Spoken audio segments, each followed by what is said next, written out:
जीवन में कई बार कुछ ऐसे संकेत हमें आने वाले समय के बारे में समझा जाते हैं, जो हमारा समय शुभ या अशुभ हो सकता है। लेकिन कई बार उन संकेतों को हम इग्नोर कर जाते हैं, हम समझ नहीं पाते हैं। तो आने वाले वो शुभता भरे संकेत कौन से हैं? आज अशुभता वाली हम बात नहीं कर रहे हैं आपसे, शुभता वाले संकेतों के बारे में आपसे हम बताएंगे। ध्यान से सुनिएगा, छोटा सा सब्जेक्ट है लेकिन कहीं ना कहीं आपके काम आ सकता है। अब देखो, जीवन है ये, जीवन में कई बार हम पूजा कर रहे हैं, पाठ कर रहे हैं, किसी से मिल रहे हैं, रात्रि में सो रहे हैं, सुबह उठ रहे हैं, लेकिन कई बार कुछ ऐसे संकेत हमें नज़र आते हैं कि हम सोचने पे मजबूर हो जाते हैं कि इन संकेतों का क्या अर्थ है। संकेतों के साथ साथ हमारे स्वप्न में हमारे जीवन में शुभ या अशुभता का प्रयोग कराते हैं, परिचय कराते हैं, और उन सपनों का यदि हम प्रयोग करें, उन्हें अच्छे से समझें, तो भी हमें भविष्य की गर्त में छिपी बातें समझ में आ सकती हैं। पुरुष का दायां अंग फड़कना शुभ माना गया है, महिलाओं का वाम अंग फड़कना शुभ माना गया है। पुरुषों का वाम अंग फड़कना अशुभ माना गया है और महिलाओं का दायां अंग फड़कना अशुभ माना गया है। तो कई बार हमारे बॉडी में, यदि पुरुषों के हिसाब की हम पहले बात करें, तो जब दाहिना भाग फड़कता है, चाहे उसमें हमारा कान फड़के, हमारी भवें फड़कें, हमारी पलकें फड़कें, या हमारे पाँव में हल्की सी फरकन बार बार पैदा होती हो, तो वो कहीं ना कहीं शुभता का संकेत देती है। लेकिन अब उसे समझना होगा कि पाँव फरके तो शुभ यात्रा हो, हाथ फरके तो इन हाथों से शुभ कार्य हो, है ना। आँख फड़के तो कहीं ना कहीं आपको विजय श्री की प्राप्ति हो, दाईं आँख विजय श्री की प्राप्ति हो, या कोई शुभ समाचार की आपको प्राप्ति होवे। ऐसे ही अब यहाँ छोटी सी बात बीच में रोक के कहूँ कि ये संकेत मात्र नहीं है, इन संकेतों में बहुत गहरे राज छिपे हैं। लेकिन अब यहाँ दो बातें हैं। व्यक्ति, जातक, महिला पुरुष कोई भी, जितनी आपकी साधना शुद्धता से होती हो, जितना आप हृदय से स्वच्छ और शुद्ध हो, उतना ही ये संकेत आपके ऊपर अच्छे लागू होते हैं। हाँ, ये बात भी होती है। अब एक पापी व्यक्ति स्वप्न देखता है, उसके सपनों का अर्थ अलग है। एक शुद्ध आत्मा, विशुद्ध आत्मा स्वप्न देखती है, उसके सपनों का अर्थ अलग है। शुद्ध आत्मा स्वप्न देखती है तो उसके सपन का अर्थ बहुत सुंदर होता है। अशुद्ध आत्मा हम कह रहे हैं, अशुद्ध व्यक्ति, यानी कि आत्मा नहीं, अशुद्ध व्यक्ति यदि स्वप्न देखता है तो उसके सपने का अर्थ अलग होता है। सपनों का भी अर्थ अपना सच्चा अर्थ होता है, और जो आपके अंग फड़कते हैं उनका भी महत्व होता है। यहाँ एक एग्जाम्पल दूंगा मैं। रावण के राज्य में, रावण की लंका में त्रिजटा, सबने नाम सुना हो। अब त्रिजटा अक्सर सीता माता के आसपास पहरे के लिए उनको बिठा दिया गया था। त्रिजटा वहाँ रहती थी, और त्रिजटा को भी ये मालूम था कि ये देवेश्वरी हैं, ये भुवनेश्वरी हैं, ये भगवती हैं, ये जगदम्बा स्वरूपा हैं। और रावण ने किसी गलत नियति से इनका हरण किया है, लेकिन ये गलत है। त्रिजटा को स्वयं स्वप्न आता है कि वो रावण के परिवारों को, उसके भाइयों को मुंड मुड़ाए हुए तेल के लेप में लिप्त देखती है, और ऊंट की सवारी पर इंद्रजीत को किसी और की सवारी पर रावण को किसी और की सवारी पर, अशुभ चिन्हों पर, अशुभ चौपायों पर, और रावण को भी ऊंट की सवारी पर वो दक्षिण दिशा की तरफ देखती है। और दक्षिण दिशा क्या है? दक्षिण दिशा आप समझते ही हैं कि हम मुर्दे को दक्षिण दिशा की तरफ पाँव करके रखते हैं, उसको ले जाते हैं। इसीलिए कहा जाता है कि रात्रि में सोते समय हमारे पाँव दक्षिण दिशा में नहीं होने चाहिए। और वो स्वप्न में ये भी देखती है कि एक बलवान ऐसा बानर रूपी योद्धा, जो लंका को अपनी पूंछ से जला करके भस्म करने के रूप में आता है।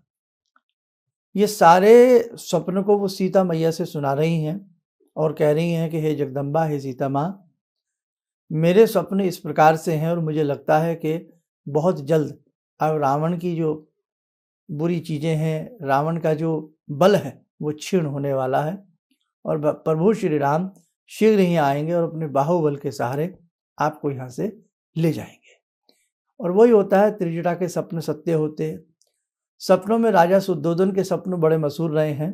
आपने देखा हो राजा शुद्धोधन ने जो 7 सपने देखे, वो सपने भी जो के तो जब उनके विद्वान पुरोहितों ने, आचार्यों ने उन सपनों का वर्णन शुद्धोधन से किया तो वो स्वप्न भी बाद में सारे के सारे स्वप्न सच्चे निकले।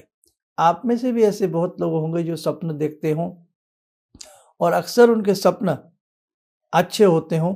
बुरा देखते हैं तो बुरा होता है, अच्छे देखते हैं तो अच्छा होता है। तो अपने सपनों में आप ज़्यादातर रात्रि में सोते समय शुभ समाचार सोचिए, शुभ मंत्र पढ़िए, शुभ बातें सोचिए, आपके सपने शुभता का रूप लेने लगेंगे।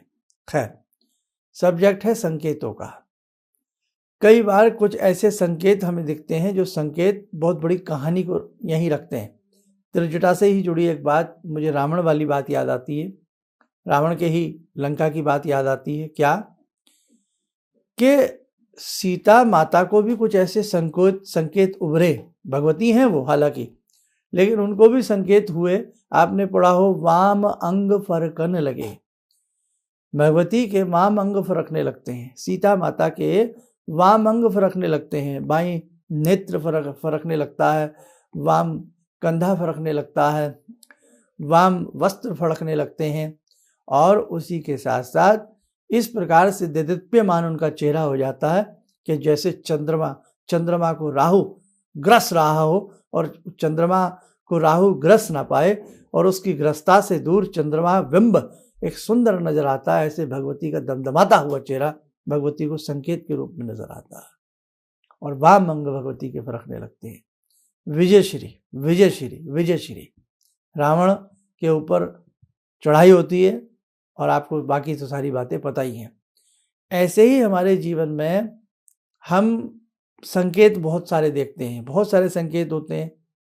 हम घर से बाहर निकलें और बाहर निकलते ही हमें किसी हरी सब्जी के, हरे फल के या किसी फलों से लदी हुई रिक्शा के या किसी ऐसी चीज़ के दर्शन होते हैं, अच्छा होता है। हमें मयूर नाचता हुआ दिखाई दे, घर से बाहर निकलें तो ये संकेत विजय प्राप्त कराता है।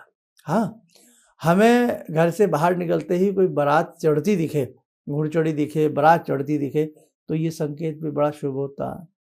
हमें घर से बाहर निकलते ही हमें कोई व्यक्ति हाथ में जल का लोटा हुआ लेकर के, यानी कि भगवान की पूजा करने के लिए कोई निकला है, लोटा या प्रसाद कुछ भी लेकर के, शुभ होता है। घर से बाहर पाँव रखते ही यदि लगे कि शंख घंटा घड़ियाल धवनी झांझ की आवाज़ हमें सुन रही है तो शुभ होता है। और लगे हम घर से बाहर निकल रहे हैं कि कुत्ता साहब रुदन धवनी में रो रहा है, अच्छा बात नहीं है। ऐसे ही छींक को लेकर के भी बहुत व्यक्ति वो हो जाते हैं, तो ये कभी हमने पहले बताया था, इसके बारे में हम कभी बाद में बताएंगे। घर से बाहर निकलते ही आपके पाँव जिधर पड़ रहे हैं, आप जिधर से निकल रहे हैं उधर कोई व्यक्ति बिल्कुल सामने ही झाड़ू लगाता दिखे तो ये अच्छा नहीं होता, ये शुभ नहीं होता। कहीं ना कहीं उस कार्य पर उस दिन झाड़ू फिर जाती है। और इसके अलावा यदि कहीं कोई पानी का छिड़काव करता आपको व्यक्ति दिखे, यानी कि सड़क के ऊपर कई बार जैसे छिड़काव करते हैं साफ सुथरा बनाने के लिए, वो भी संकेत अच्छा होता है। और इसके साथ साथ जब हम घर से बाहर निकलें और घर से बाहर निकलते ही हमारा कौन सा स्वर, सूर्य स्वर चल रहा हो। सूर्य स्वर, हमारी नासिका में 2 स्वर होते हैं, चंद्र स्वर और सूर्य स्वर। जो लेफ्ट साइड में है वो चंद्र स्वर है, जो राइट साइड में है वो सूर्य स्वर है। हम बहुत लोग तो ऐसे हैं, किसी हस्ताक्षर करते हैं, किसी फाइल पर कोई सिग्नेचर करते हैं, सूर्य स्वर में करते हैं। कोई प्रयोग शुरू करते हैं, सूर्य स्वर में करते हैं। साधना शुरू करते हैं, सूर्य स्वर में शुरू करते हैं। और कोई किसी इंस्ट्रूमेंट, किसी वाद्य यंत्र के ऊपर, इंस्ट्रूमेंटल किसी यंत्र के ऊपर ऐसा कुछ वो शुरू करते हैं तो सूर्य स्वर में करते हैं। किसी से मीटिंग करते हैं, सूर्य स्वर में करते हैं। किसी सरकारी या किसी जरूरी दस्तावेज के ऊपर सिग्नेचर करते हैं तो सूर्य स्वर में करते हैं। घर से बाहर निकलें, सूर्य स्वर चल रहा हो तो भी बहुत अच्छा माना जाता है। कहने का भाव साधकों, अब बहुत लोग मजाक उड़ाते हैं, अरे क्या भारत में इस प्रकार की चीज़ों को मान्यता है, क्या ज्योतिष है, क्या ये शकुन है, क्या अपशकुन है, क्या संकेत हैं। तो देखो भैया, नाच न जाने आंगन टेढ़ा। जिन्होंने इन चीज़ों को परखा है, समझा है, हमारे मनीषियों ने शास्त्रों में वर्णन किया, उन्होंने ऐसे ही नहीं कर दिया। रामायण जी में आप स्पष्ट पढ़ने को मिलता है ना, सीता माता जब गा रही है कि वाम अंग फरकन लगे मंजुल मंगल मूल, तो ऐसे ही नहीं तुलसीदास जी ने उसकी रचना की है, कहने का भाव। और तुलसीदास जी ने स्वयं ज्योतिष की कई बड़ी गंभीरता को लिया है।